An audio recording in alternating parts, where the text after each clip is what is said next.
Revival Week. My girlfriend was really excited about visiting this one church. When we arrived, I thought we were at a track meet because half of the congregation was making laps around the sanctuary. We then found a seat on the very last row, very last pew in the back of the church. After the old lady with the cane won the relay, the preacher began calling people to the altar. And all of a sudden I heard him say, "Young lady, God has spoken, come forth." Well, like everyone else, I turned behind me to see just who God had chosen. But before I could turn back around, two ladies came to where I was seated and ushered me to the front of the church. When I made it to the altar, the preacher came down and he stood in front of me. And he said some words that I just couldn't decipher. He put one hand on my forehead and one hand on my chest, and he pushed me so hard that I fell backwards to the ground. I laid there. The two ladies came over and they threw a white sheet over me. I waited until they made it a little down the road to some of the others at the altar. Then I picked up the spilled contents of my purse, left the sheet laying on the floor, put up my index finger, and I walked out of that church. I'm sure by the time they turned back around, that sheet must have looked like the shroud of Jesus because I was gone. Now, it was a few weeks later, my girlfriend calls again. This time, she has now joined the church, and one of the members is getting married. So she wants me to go with her to this wedding. So as she's detailing the events for the wedding, I prayed again, "Lord, if it be thy will, let this cup pass me over." But she knew just how to lure me. My girlfriend told me about all the single men that would be at this wedding.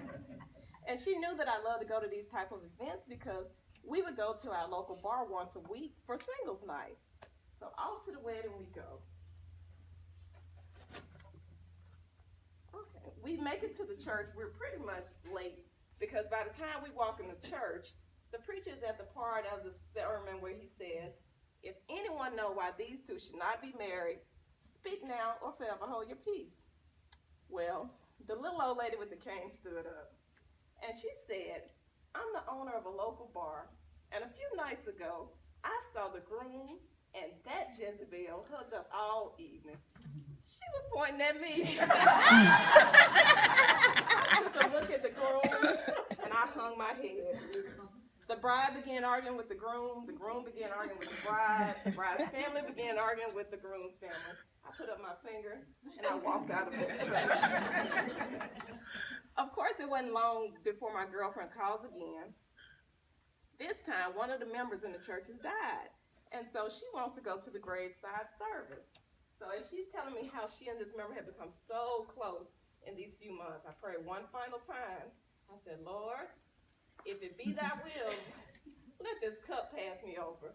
But being the good friend that I was, I went to the funeral.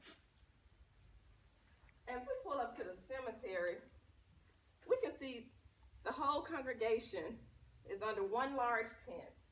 And as we walk up, the preacher is holding his bird very, very tightly in his fist.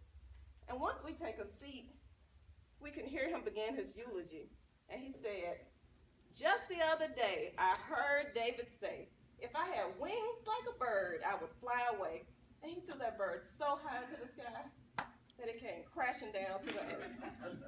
Some people laughed, some people gasped, but the little old lady just said, "Amen." I put up my finger, walked back to my car.